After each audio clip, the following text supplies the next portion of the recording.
tradition. As a matter of fact, what my third book attempts to do is to lay out what I call the signature attributes of the parent tradition, and then uses those attributes to predict what we will find in a little priestly tribe in China and Tibet that I had never studied before. Um, and so my plan was to use that parent cosmology as a kind of a pattern to predict in various regions around the world what we ought to find if they had been part of the same tradition. What does that say then to you, that these stories and traditions are so similar around the world? Does that imply of a teacher who went around the world and spread it to different cultures, or does it just simply say to you that these tribes in some way were in communication or in contact? What do you suggest? Well, if you go far enough back in the tradition, in any single culture, you'll find references that claim that they were specifically taught this cosmological tradition as part of a civilizing plan. And the idea was that as they learned the elements of the cosmology, each phase of it was associated with a civilizing skill, such as the ability to weave a cloth or to plow a field or to plan an agriculture. And culture after culture, if you go back far enough, they all eventually say that, yes, we were taught to be civilized by someone. Many times that someone is originally revered in the tradition, and then later on, somewhere in the middle of the 1500 BC, the teacher becomes vilified and the tradition becomes vilified. Why is that, do you think? It looks to me as if the group that originally arranged the civilizing tradition had done so in delegation from a larger group, and they had been specifically forbidden from giving us deep science, and that at a later point, whoever delegated them realized that they had based the tradition on science. Imagine if you have a child who's 2 years old and they are asking pertinent questions about where babies come from. Now, you might not want to tell them as a parent the full story of where babies come from, but whatever little story you do make up to tell them, a thinking parent will base that on real fact. You won't just tell them outright lie. Most parents won't say, well, the stork brings a baby. Right. They'll say there's an aspect of the father that comes together with an aspect of the mother and creates the baby. Kind of a metaphor or a story, a veiled story. Right, and so it looks to me as if these original teachers decided that if they were going to provide us with a creation tradition, that it didn't make sense not to base it on real science, even though they had been told not to base it on science. And so they came up with the idea of the esoteric tradition. Tradition in the Dogon, the way that it plays out with the Dogon is that any tribe's person can learn the innermost details of the tradition if they want to, but the student has to pursue it. And the rule is that if I, as an individual, ask a Dogon priest a leading question about the cosmology, as long as the priest agrees that my question is in keeping with my status as an initiate, they have to answer truthfully. But if the question is out of order with my, if I'm a beginning initiate and I'm asking a very question.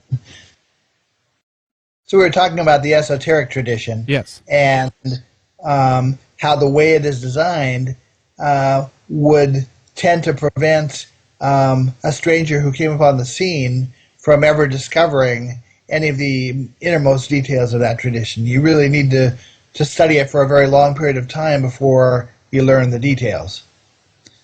So my sense is that the tradition was originally based on science, and very carefully based on science. It's a very interesting structure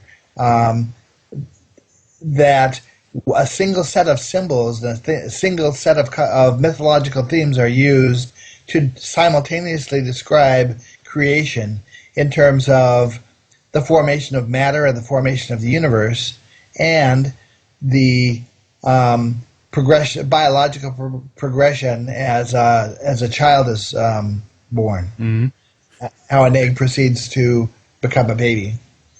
So now the exciting thing about the Dogon is that they've retained a very clear sense of what each symbol means and of what each word means. As a matter of fact, they place a very high value on purity of language. One odd thing about the Dogon is that if you look at them as a whole, their culture as a whole, their language is made up of 15 or 20 sub-languages.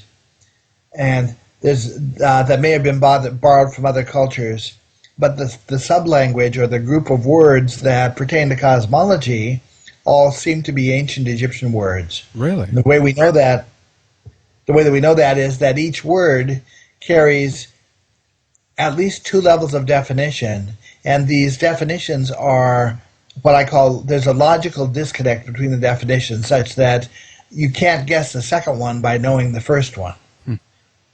I'll give you an example that the creator god of the Dogon is named Amma, and he's a likely counterpart to Amen in Egypt. And the name means hidden god, but it also can mean to grasp, to hold firm, or to establish. So I was reading an online article one time where an author was stating that the Hebrew word Amen could not be related to the Egyptian word Amen. You know, the Hebrew Amen that comes at the end of a prayer could not be related to the Egyptian God Amen, because the Hebrew word came from a root that means to establish. So I thought that was funny because the author clearly didn't understand that there are 2 levels of meaning here, and he just invalidated his own point by making it. But this is interesting because that means then in some cases that maybe, because you mentioned the connection here with Jewish traditions and maybe stories as well, does that mean that we have a similar creation story from the Dogon as we can find in Genesis? Is that what you're saying as well here?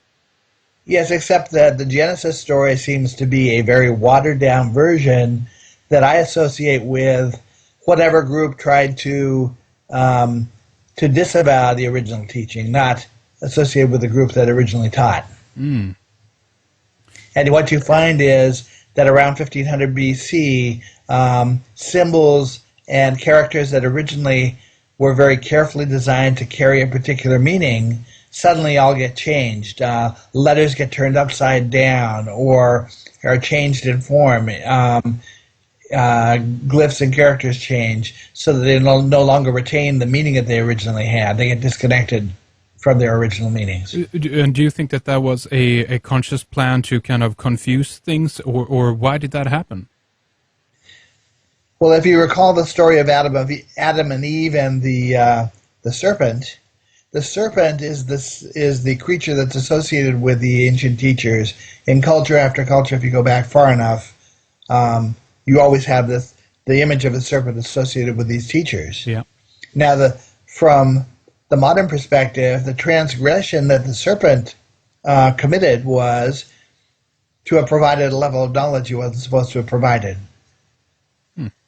That Eve's mistake was that she encouraged Adam to partake of that knowledge.